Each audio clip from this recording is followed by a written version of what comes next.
Hello! This is a video on a game I recently stumbled across called Sylph. It is a hardcore sci-fi flight sim, not unlike Black Road Sky. I'm still working on Black Road Sky. Things are going fine. I'll leave a link to the devlog in the description if you want the gory details. If you don't know what Black Road Sky is, it's a game similar to Sylph that I'm working on. There are videos about it.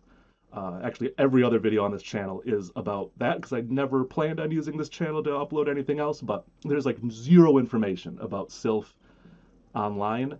There's certainly, at least as of this recording, no narrated tutorials, but it's cool as hell, and I just kind of wanted to put something out there. Like the reviews on Steam are good but not great, and the main complaint is what the fuck am I supposed to do, which is fair. The game does not hold your hand. There's no tutorial. I think it's an intentional design decision. Like, once you've learned how to fly the ship, there's not a ton to do. Like, that's the main thing you spend your time doing. That's the main thing you're gonna have fun with in this game is learning how to fly the ship. So don't lean too heavily on this tutorial, but if you're stuck in like the first 30 seconds and you're like, fuck this, uninstall, I'm leaving a negative review, so hold up, let me try to change your mind. So this is the title screen. We're going to go ahead and load a new instance. There are these scenarios also, which I don't think actually add any sort of new content. They just start you off at a different place in the system.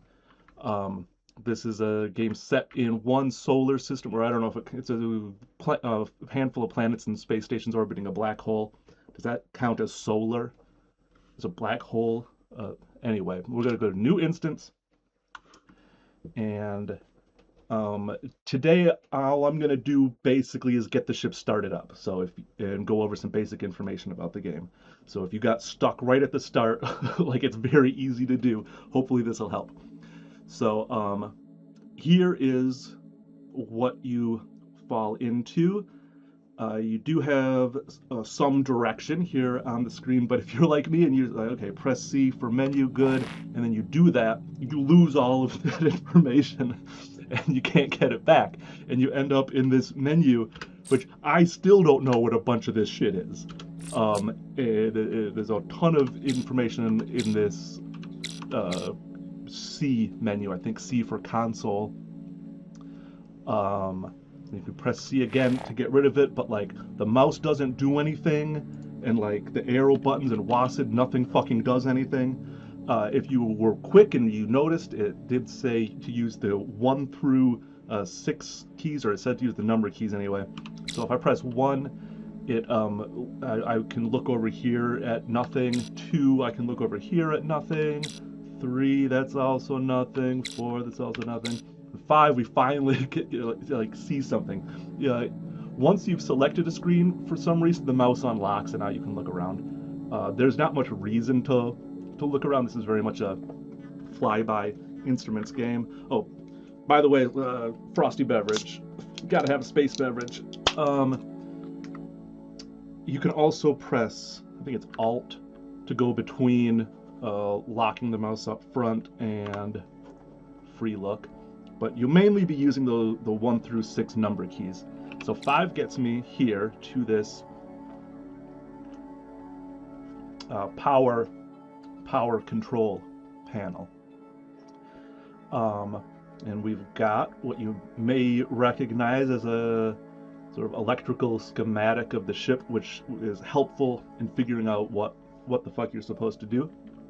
These two buttons, or breakers as the game refers to them, start out turned on. You're gonna want to click on shit with the mouse, and you just can't. You can click on the panel to activate it, but once you're in the panel, you got to use the arrow keys to move around, enter to select, and backspace to go backwards. Those are your main UI controls. So on by default are the battery battery what does that mean? Connection, controller, connect. I think it's battery connect and startup bus. You can turn those off, nothing really happens. This is as cold as the ship gets. So that connects the battery to the electrical system, and that opens up the startup bus, which we need to get started. And then if you look down at the diagram, you'll see we can now get the GPC running, whatever the fuck that is, and the APU, which, if you're familiar with these kinds of games or flight sims, the APU is basically what you think it's going to be. We'll talk more about it in a moment. But the next thing in the line here is GPC, and it's sort of hanging out by itself on this diagram. So if you're tempted to just hit that, you will be rewarded by your temptation with tons of screens, lots and lots of information. Really quickly go from not enough to way too much. The first thing I'm going to do, I'm going to hit 6 to go to this top right panel, and then I'm going to go down to config. As much as I appreciate the weird aesthetic of this game, the red is just too much for me, but you can change it. The orange is kind of cool. It's got like a sort of an elite dangerous vibe, but I am a cyan man at the end of the day, and you can kind of change. I think that looks pretty good. That's much easier on my eyes. You do you. The red, it's like that alarm clock that everyone had in the 80s, and it makes me think I gotta like wake up for middle school. So, okay, here we are. I'll back out of this and open up the system summary screen. This is just kind of my default. I like to have up. It gives you a general overview of what's going on with the ship. GPC, I couldn't find any information about what it actually stands for. My headcanon is graphical pilot control. I think that makes sense, so we'll go with that. That's the GPC. Turns on all the screens. Looking at the power diagram, the only other thing we can turn on now is the APU. The APU is the auxiliary power unit. That is what it stands for. Somewhat confusingly, though, unless if I'm missing something, it's not really auxiliary in this game. So normally the APU is like a low power bootstrapping system that you use to get the rest of the ship started up, and then you can turn the APU off. That's sort of the case here, but the APU ends up being your main power source. We'll get into more of that later. So if I go ahead and hit APU run, nothing happens. The game does, usually might be a strong word, but I'll go with it. Usually, oh chickadee, this is my co-pilot, chickadee. Give you a sort of an error message here. You can press Z, by the way, to zoom in and out. It's not super useful all the time, but I thought it might be in terms of readability for this video. So you can see that top line that appeared, and it will continue to appear as I hit enter trying to turn the APU on. APU pump off, APU valve off is our error. With a little bit of poking around, you end up over here. This is screen 1. And we have sort of our consumables management screen here, and jumping out at us is APU pump, which I can turn on, APU valve, which I can turn on, and we can see then up top the fuel system pressurizing. The APU presumably uses some sort of liquid fuel. This pressurizes it and opens the valve up to the APU itself. I think I should be able to now turn it on. There we go. It takes it a second, like literally about a second to turn on, and then it tells you over on that screen we looked at a moment ago, APU on. Once that's true, I can hit APU gen, which, and I'll flip it off and back on again. You can watch on the power diagram, basically, that as the dashed line will light up into a solid line showing where power is available. And that basically gives us power to all of our ship systems.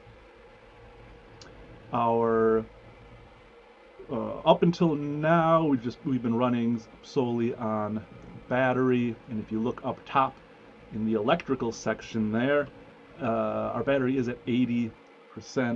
So one of the things we can do is hit charge here.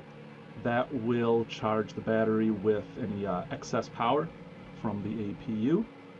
And the other thing that may jump out at you, if you're familiar with these kinds of games, is the RCS. That is what you think it's going to be, reaction control system, which gives us our attitude and translation control. And I personally, as I was trying to figure out how to fly this, you really want to jump. I don't know if I'm jumping the gun or not, but I want to fly a fucking spaceship. That's what I'm here for. So you turn the RCS on, it lights up. That's great. But nothing fucking does anything still. We'll point out, I hate this menu. It's this stays red, and it's like always in the way of everything else on your screen. But there are some important things in here to note. One is controls. This tells you the default controls. I say default, but I don't think you can change them. Let me know if that's wrong, but I'm pretty sure they just are what they are. And we can see, indeed, WASD QE should be giving me RCS control, but they're not doing anything. We'll get back to that in a moment. While we're here, I'll kind of go over some other useful things. Config gives you audio stuff. I'm going to turn the music off for the sake of this video. I meant to do that earlier, but was just vibing too hard, I guess. The nav, we're going to use Hibernate a lot. The rest of this, I'm going to let you figure it out for yourself. Basically, you need it in one very specific, I don't know if it's an Easter egg or if it's like a frog fraction situation. I don't want to say too much about it. It's something you'll probably run into if you play this game for a while. The Hibernate we do use a lot, and that'll be for time skipping. And if I hit 3 to go over to data, that's where I can save my game. And then everything from startup down to, I think, other is basically the game manual. So all of there's a ton of information in here. It's impossible to read. Luckily, somebody took all this information, put it into a nice readable PDF, which I have pulled up, and you may see me reference. I've got it pulled up on another monitor. I'll put a link to that in the description, so that you don't have to like try to read this shit. But the game does give you all of that information. You could turn the GPC off and then pull that up, but it's hard to read. And there is a nice PDF out there, which I'd recommend keeping pulled up. Okay, what were we talking about? Oh yeah, RCS. So why isn't the RCS working? Well, if you were paying a whole lot of attention earlier, you may have noticed that in our consumables management area here, we also have an RCS fuel tank. And just like the APU, that needs to be pressurized. So there's my RCS pump, and as I hit it, still nothing happening. Like I said, very often when nothing's happening, very often maybe an overstatement, we get an error over here. Fuel bus breaker off, requires APU generator. Well, great, the APU generator is working. Fuel bus, we kind of skipped past over here, but it is right there. And when I hit that, now have access to fuel, non-APU fuel controls. The RCS valve is open by default. I hit the RCS pump, and up top there you can see the system pressurizing. While we're looking up top, you can get there with, I think, the 2 key. You may notice that nothing does anything, but there is a reference to RCS up here. All this stuff up here is external hardware. to the ship. I believe OMS and RCS refers, those are like physical covers over the thrusters that you can close to keep them safe, but I don't think there's ever actually any reason to do that. In this game, they are by default open. I can't do anything with them because I don't have external power. If I go back over to the power screen, we can see on the diagram over on the right-hand side there, on its own, there's a little indicator for external. This I'm belaboring this a bit because this took me for fucking ever to figure it out. I assumed that external was like shore power, and that if I could get power from the station that I'm docked to. And am I docked to a station? Who knows? The answer is no. This game, the way it starts you off, you're just floating out in space. So we're not docked to a station or anything. That is not shore power, and you can see the arrow pointing from the bus towards external, indicating that we're powering it, not being powered by it. But it's real easy to get confused there, or at least I did. I did get confused. We don't need any of that external stuff right now, so I'll just leave it off. Okay. Oh, so what? Do we have RCS control now? Let's fuck with Wasset and see what happens. Here we go. Okay. So we now have RCS control. Thank you, Chicky.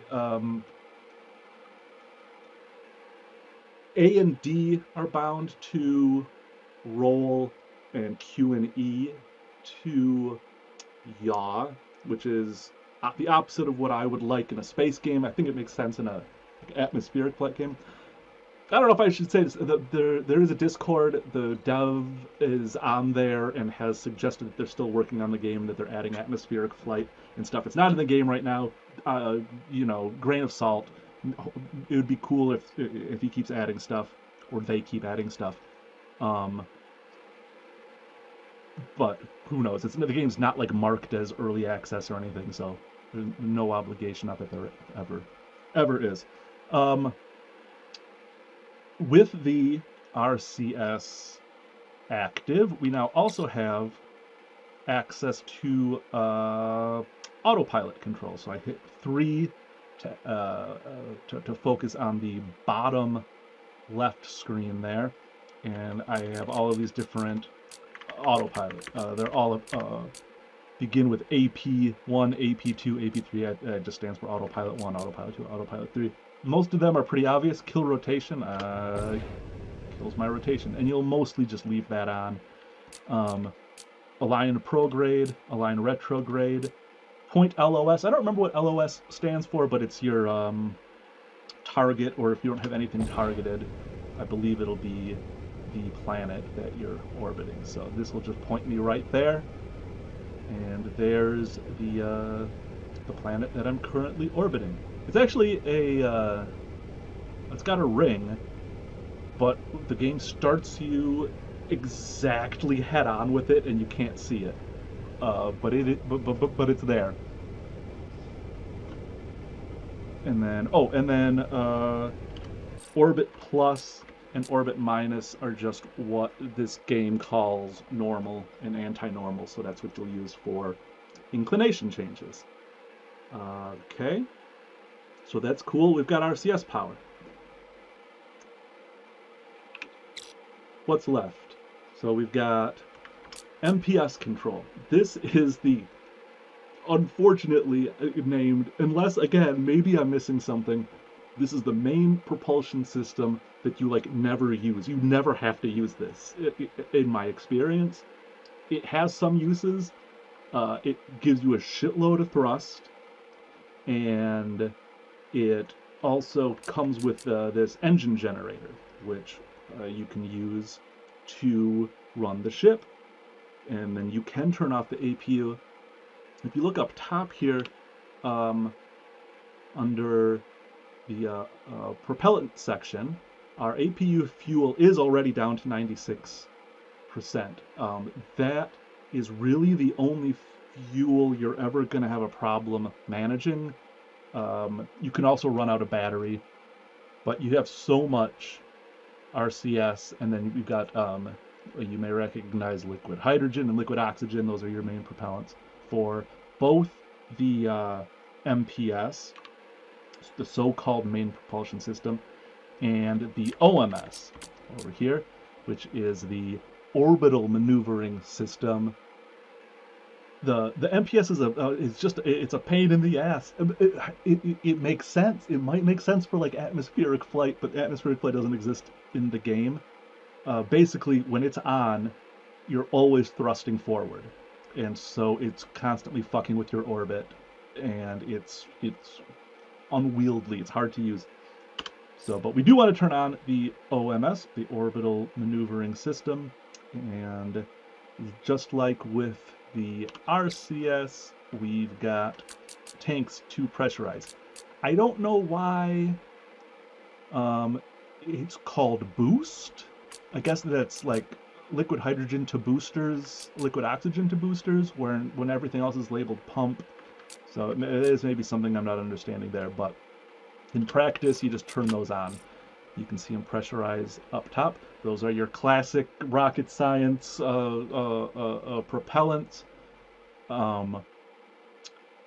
They, at least in my experience, always empty symmetrically. So there's really, you don't need to like watch them separately. And in fact, I think if you face forward here in the middle screen, it does just combine them into that very top bar. Main is your main thruster fuel, and RCS is your RCS fuel. Below that, it gives you a numerical quantity, and then you can see the flow below that, and so on and so on. The MPS throttle is bound to shift and control, and you can see the meter go up there if I hold shift and then control, but I don't have it turned on, so nothing's happening. The OMS is bound to T and G somewhat awkwardly, but that is what it is. That, I think, will do something if I use it now. So let's do something useful with it. We've been ignoring these screens on the top, but if you're a space nerd veteran, you'll recognize an orbital map and all your classic orbital elements. The orbital map is confusing to me often, at least the graphical part. Like, it's always zooming and moving it around while you're under thrust. It's sort of like auto-centering it and auto-rotating. It gets very confusing, but if you just keep an eye on the numerical values. By the way, I'm not going to go into orbital mechanics in this video. There's other places to learn that, and I'm assuming that if you're still with me, it's because you're into that kind of shit. So, the ship is basically started up here. Let's end the video by making just a bit of an orbital maneuver here. I'll hit 3 to go over to my autopilot controls. Let's align prograde. I can start to see the, you know what, let's raise our apoapsis. I'll time skip up there. I'll show you the time skip mechanic, and then maybe we'll get a nice view of those rings, because you can kind of see them now. Not anymore. You could for a second there. Somewhat hilariously, I don't know if the dev does stuff like this, like is trying to fuck with you and making it give you like a little puzzle figuring out how to start up the ship. It messed me up the first time I played, and it has messed me up almost every time since. On this screen over here, which you can get to with the 4 key, you have a couple of toggles there.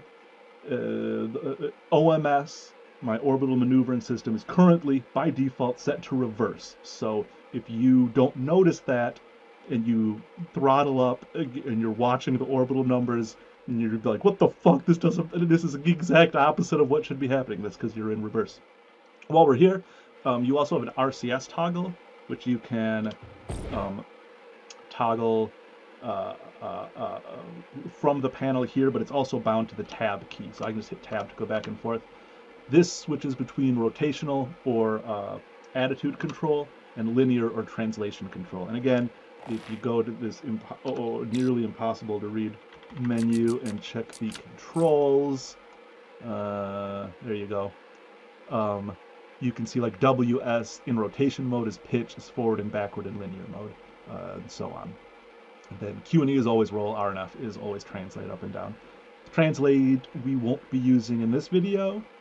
I don't know if I'm going to make any other videos. I'm kind of planning on maybe doing another one on interplanetary transfers, and then finally one on rendezvousing and docking with the space station, and that's where certainly we'll be using linear thrust from the RCS system. Okay, what was I doing? Oh yeah, so let's make sure we are in forward mode. Also, though, the game starts you in a retrograde orbit, so you can see my inclination is nearly 180 degrees there. That indicates a retrograde orbit. So you could leave it in reverse. You have a ton of delta V. You could just reverse your orbit if you're more comfortable in a prograde orbit, just because it feels right. But we're going to use the autopilot to align prograde in our retrograde orbit. And I'm going to pay more attention to the numbers than the circle-y picture there, as I use T to throttle up the OMS. You can also see my, you know what, I think that means that the SOI of this planet, the sphere of influence, is 999 kilometers. No, that is maybe the sphere of influence of the planet that it thinks I'm trying to transfer to. Anyway, never mind. Forget I said anything.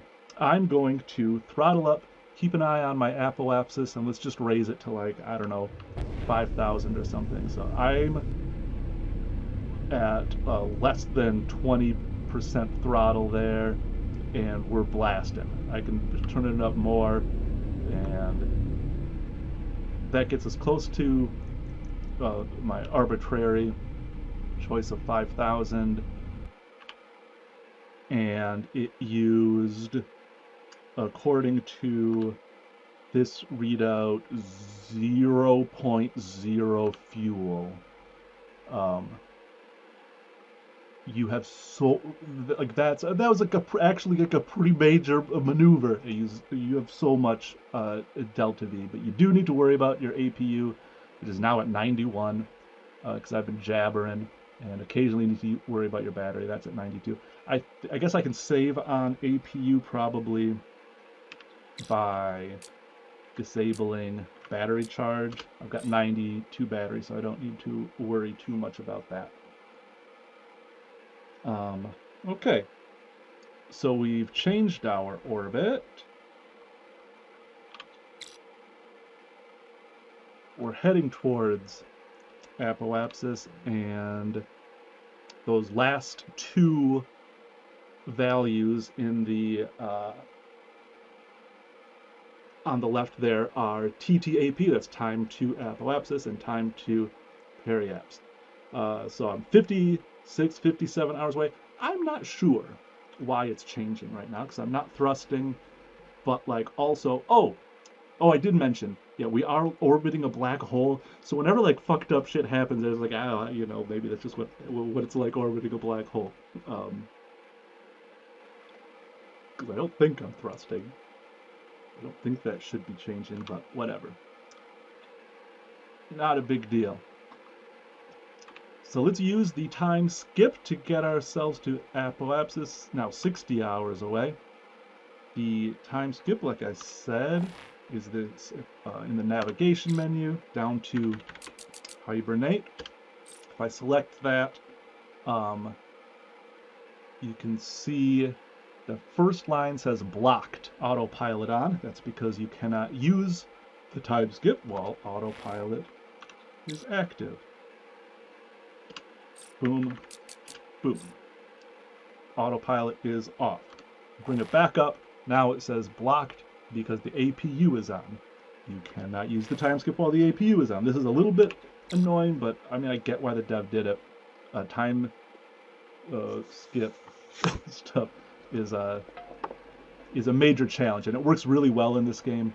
There's just a slight inconvenience that you need to basically start the ship back up every time you leave leave time skip, but it once you've done it a few times, it goes much quicker than what we just did, as you'll see in a moment. You can turn off the APU really easily. Just hit APU run. The APU is now off, and now it says allowed. So I want to go 70 hours now. That's 600 minutes is what, 10 hours? So now it's 46. Something weird happened there. Oh, you know what? I don't know what just happened, but I left the sphere of influence of this planet. Okay, you got me. I'm not sure. I must have misread a number somewhere. But we time skipped quite a bit. Let's see where the fuck we are. Let's see what's going on. Uh what do I want to do? Oh, I gotta start the ship back up. So starting the ship back up from this state is really quick once you know what you're doing. You just hit APU run. Once that is on, APU generator, I want the fuel bus, I want RCS, I want OMS, I go over to screen 1. Boom, boom, boom. I'm back in business. So it's that simple. Let's see.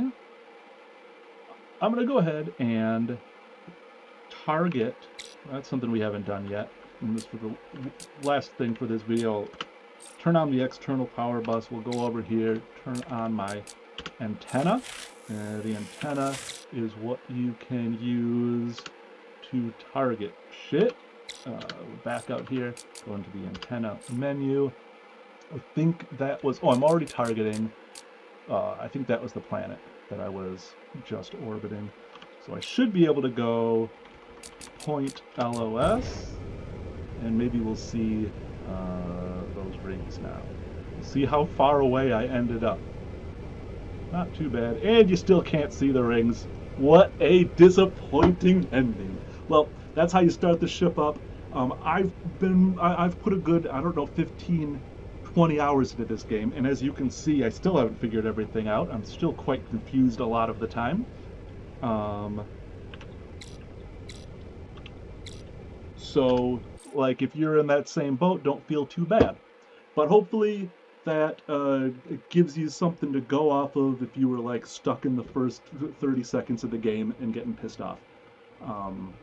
I might make some more videos about this game. I might not. I don't know. There was just nothing on the internet about it, and I felt obligated for some reason to fill the gap. Check this game out. It's called Sylph. Sylph. Why is it called Sylph? I do not know. Nothing. No planets or anything in the game seem to be named Sylph. I don't know. It's called Sylph. Check it out. All right. See ya.